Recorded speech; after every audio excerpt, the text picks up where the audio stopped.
Lesson 4.2, Solving Quadratic Functions by Graphing. For this particular lesson, we're going to solve quadratics by graphing. Lesson 4.1 showed us how to solve quadratics by factoring. In that lesson, we discussed what the x values represented. They represented where your quadratic will cross the x-axis. For this lesson, we're actually going to graph these quadratics, and we will see those x values on the graph. In your folders, you guys were given notes on Intro to Quadratics. In those notes, we talked about what standard form for quadratic function looks like, y equals ax squared plus bx plus c. We also had the quadratic parent function, which is y is equal to x squared. The diagram showed what the characteristics of a parabola looks like. The parabola is the U-shaped graph that is produced by the quadratic function. Here we have where we can find our solutions. Again, remember our solutions also mean x-intercepts, zeros, and roots. All of those words mean exactly the same. Here we have our axis of symmetry. Your axis of symmetry divides your parabola in half. It is a line of symmetry. Here we have our vertex. The vertex is the middle point of the parabola. Depending on how the parabola is opening, the vertex could be a maximum or a minimum. If your parabola is open up, this is meaning open up, the open end is facing upward. Your parabola has a vertex which is a minimum. If your parabola opens down, meaning it is an upside down U, that means that your parabola is opening down, you would have a maximum. The midpoint of your parabola would be a maximum. That would also be the vertex. So again, we described here at the bottom the vocab, which is very important when you are graphing your quadratic functions. We're now going to graph a few quadratic functions. The first thing we need to identify is that is our quadratic in standard form. If your quadratic is not in standard form, you must rewrite it in standard form. This particular quadratic is already in standard form. To graph these quadratics, the first thing we need to do is identify our a, b, and c value when our quadratic is in standard form. We're also going to find our axis of symmetry, which is found using this formula. We're going to identify our vertex. We're going to find our vertex. We're also going to find our y-intercept, and we're going to identify the reflecting point. Once we've done that, we can actually graph the parabola, and then we will notice where that parabola touches the x-axis. This is where we will find our solution. So let's go ahead and get started. For number one, our quadratic is already in standard form. So we're going to identify our a, b, and c values. The a value for this quadratic is 1. The b value is a -6. The c value is 8. From there, we're now going to move to step 2, which is finding our axis of symmetry. This axis of symmetry will tell us where our parabola is located. It could be located on the right-hand side. It could be located on the left-hand side. Our axis of symmetry will help us to determine where that parabola is located. So we're going to find our axis of symmetry. And we're going to use the formula -b over 2a. We're going to plug that information in. So our b value is -6. Because we have a negative here already, we're writing -6 over 2 times the a value, which is 1. We're going to simplify. A -6 is a +6 over 2. 6 divided by 2 is 3. So our x value is 3. This is our axis of symmetry. So we're now going to draw our axis of symmetry, which is drawn with a dashed line. Here we're going to find x is equal to -2. Remember in previous lessons, that is a vertical line. So we're going to draw a vertical dashed line here. Again, we like to use a dashed line because it will look very similar to the y-axis if we would draw a solid line. This shows us that this is the axis of symmetry. Now that we found the axis of symmetry, we're going to move to step 3, which is the vertex. We're going to find that vertex by plugging in the x value into our quadratic function. So y is equal to, the x value is 3. We're plugging in a 3. It says to square it, minus 6 times 3 plus 8. We're going to simplify this expression. 3 squared is 9 minus 18 plus 8. Y is equal to a negative 1. So now we have our vertex. Remember, our vertex is a point and it runs through the axis of symmetry. Our vertex is an x comma y point. So we've already identified that the x value is 3 and now our y value is a negative 1. We're going to plot that on our axis of symmetry. So we have a positive 3, negative 1 that's located here. Now, we know that this parabola is located here on the right side. We don't know how wide or how narrow to draw our parabola. What's going to help us to determine that will be identifying our y-intercept. Our y-intercept is the c value in your quadratic. It is 8. So our y-intercept is 0, 8. We're going to plot 0, 8. So here we're going to plot 0, 8, which is located right here. Now, because this is a line of symmetry, our axis of symmetry is a line of symmetry, we are going to reflect this y-intercept across our axis of symmetry. So because it cuts it in half, we're going to make this point equidistant to the line of symmetry. So 1, 2, 3, 1, 2, 3. Here is where our other line is located. We're going to draw our parabola. Remember, it is a U-shaped graph. So make sure it looks like a U and not a V. A V would be a different type of function. So once again, here it says, once you have drawn your function, graph your function, look for the x-intercept where the parabola touches the x-axis. Here I can easily see that my parabola is touching here at a positive 2 and a positive 4. So those are my solutions. X equals 2. And I also have a solution of 4. In previous lessons, we learned how to find the domain and range of graphs. For this particular graph, this is a quadratic function. We know that the domain for this would be all real numbers. The range, again, how high and how low is this parabola? This parabola has a lower boundary. It is located at -1. And this parabola is covering all the numbers that are greater than -1. So y is greater than or equal to, because it's a curve, -1. My question to you now is, does this have a maximum or a minimum? And state that value. This parabola is opening up, so which means it has a low point. In this case, this is a minimum. Your minimum or maximum, again, is your vertex. So this has a minimum, and the minimum value would be the vertex, which is 3, -1. So we have just graphed this parabola, and we have graphed this quadratic function, and we have identified that our solutions are 2 and 4. We're going to graph another. Here we notice that our quadratic is already in standard form, identifying the a value, the b value, and the c value. We're going to find the axis of symmetry. Using our formula (b over 2a).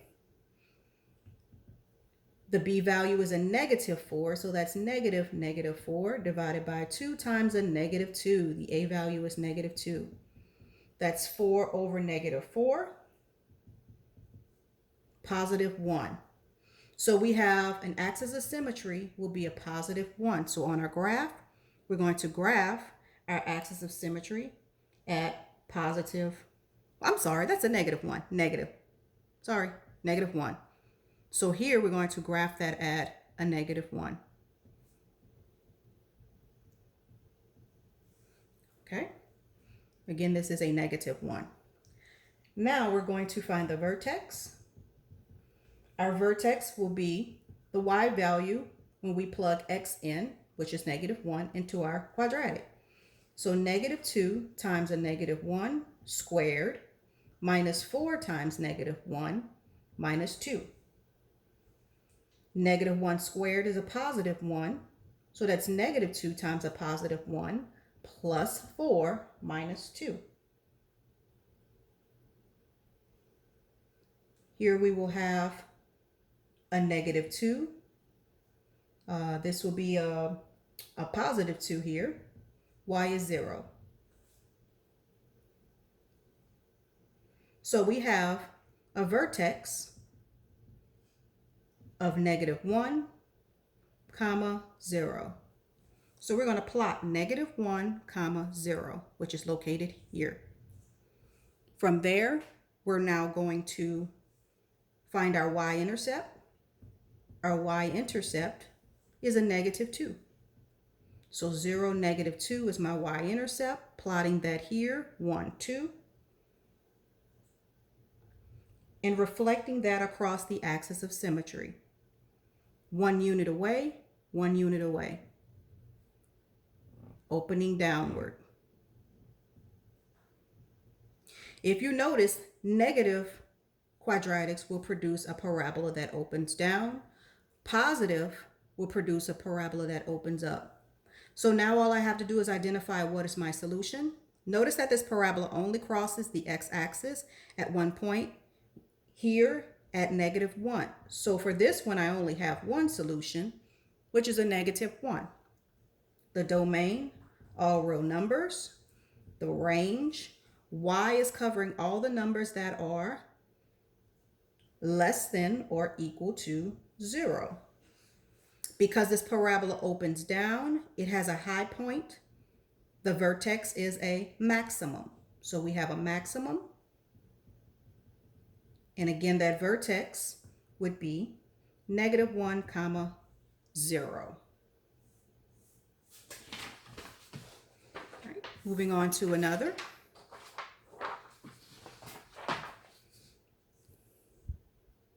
Here we have x squared equals -4x minus 4. If you notice, our our quadratic is not in standard form, so we're going to write this in standard form. I'm going to take this side and move it over to this side. So x squared plus 4x plus 4 now equals 0, or you can say equals y. My A value is 1, B value is 4, C value is 4. Finding axis of symmetry. Using -b over 2a, we have a -4 over 2 times 1. That equals a -4 over 2. So x is -2. So we have an x value of -2. We're going to plot that axis of symmetry at -2. Here we go. 1, 2, axis of symmetry. We're going to find our vertex. Y equals, plugging in a -2 in for our x value. So that's a -2 squared plus 4 times -2 plus 5. Y equals, this will be a +4 minus 8 plus 4. The value of y is 0. So now we have our vertex, which is a point. It's a -2, 0. We're going to plot that point, -2, 0, right here. Now we're going to identify our y-intercept. The y-intercept is the c value. It's a +4. So our y-intercept is 4, plotting the 4. 1, 2, 3, 4. Our reflection point.